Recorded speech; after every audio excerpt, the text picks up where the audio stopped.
So I'm here at PAX East 2017, and I'm checking out a racing game, Distance. I've been following this one for a while. It's very cool looking. It's got this kind of neon style to it. It almost feels a little bit cyberpunk. So I'm chatting with one of the game's developers. Good sir, your name? Jordan. Oh, my name is Jordan. Okay, this interview has gotten to a good start. So, now Jordan, could you tell the folks at home a little bit about the game?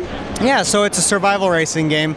And kind of the idea is it's kind of a racing platformer. Car has all the different abilities like jumping, flying, and even rotation, so you kind of do like parkour type maneuvers through the city. So not parkour, but parkour. Yeah, exactly. Cool, so, okay. Oh yeah, go for it. I was just asking, how long has this been in development? About 5 years so far. Wow. Yeah. You've put a lot of work into this. So now, you guys did a Kickstarter. How did that go for you? It went pretty well. Yeah, we were asking for 125 and we got 160,000.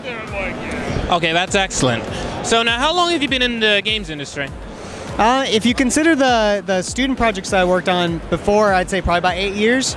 We basically had, before Distance, just during school, there were a bunch of different games we got into different competitions. So I got to present games at like Indiecade and Tokyo Game Show and Indie Game Challenge, IGF, stuff like that. Now it's definitely like the crash course into the game industry. It's like, oh, this is actually how it really is.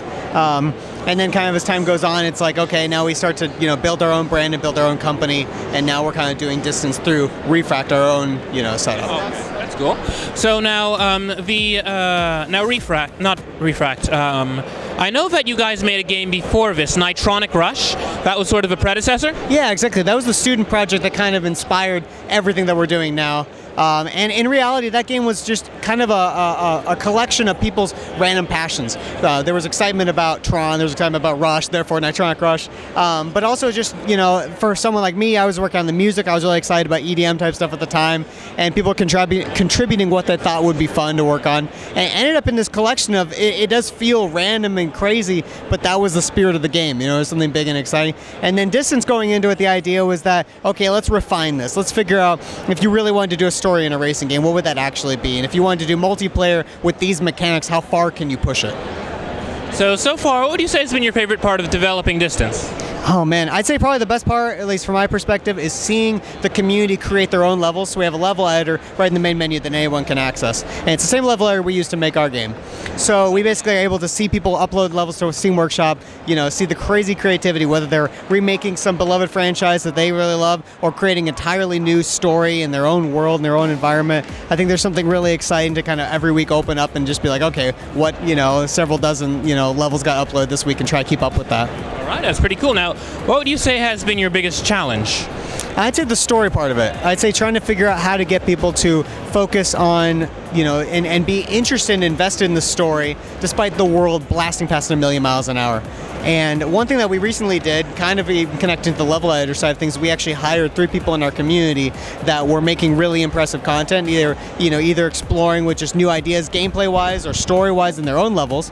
And then they came or we asked them, we're like, would you like to come and work with us on the actual story mode? And I think it's been really refreshing to kind of see their perspective on what we were trying to do with the story, because it's been something we keep very close to the chest. We're releasing beta updates to the public, but we're not releasing anything in the story mode.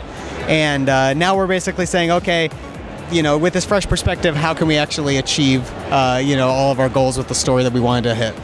Very nice. Now I have to ask this of every developer, what is your favorite game of all time? Go. Half-Life 2. Oh, you're the second guy to say that one today. It's a very popular pick. Yeah. Did it have anything to do, did Half-Life influence your game design at all? It did a little bit. I mean, I'd say that the story is almost more of a first-person shooter type story than, there is really no such thing as a racing game story for a lot of games, but it is somewhat inspired by indie platformers and that kind of mentality, but I feel like at the end of the day, when I think of amazing environmental storytelling, there are a few games on the list, and Half-Life always comes to mind. They did a really good job of creating mystery, just going through the environment and being like, I have to figure out what's going on, and that's something that's always exciting to me. Okay, well that is fantastic. So now, if folks want to find out more about, I keep saying Nitronic Rush, Distance, where can they go? They can go to survivethedistance.com. It's got all of it up there. Yeah, cool. Cool. Now, also, have you guys been in the Indie Mega Booth before, or? Yep. So we were in the Indie Mega Booth 3 times, and that's actually the most they'll let you do because they're like, okay, you should give a spot to someone else at this point. So we've worked on the game for quite a while now. Indie Mega Booth has always been really great to us. They're fantastic, and I definitely recommend people go over and check out their booth. Now, there's another thing I'm asking. So now, do you feel like it's a certain sort of game that gets into the Mega Booth? Like, do you feel like there's any sort of pressure to make a certain sort of game just to get into the booth? I mean, you can definitely see the collection of indie games that are there and maybe make an inference on what kind of like indie games is supposed to be, popular or whatever right now. But they let us into the Indie Mega Booth. I feel like we're kind of this really weird, squirrely, almost like mini AAA racing game kind of thing to a lot of people. And I've seen a lot of other really crazy stuff there. I feel like they are about diversity and trying to bring new ideas. So I really appreciate them including us. And I don't think they really have a mentality of this is what an indie game is. I think that the consumers out there might actually be more shaping what is kind of a desirable indie these days, but I wouldn't say Indie Mega Booth in particular is doing anything too specific. That is very interesting, yeah, because I've been asking a lot of folks about that, because people are curious about the culture around the Mega Booth, But yeah, so sir, it has been a pleasure chatting with you. I hope you enjoy your PAX. Cool, thank you. Hope you do as well. Excellent.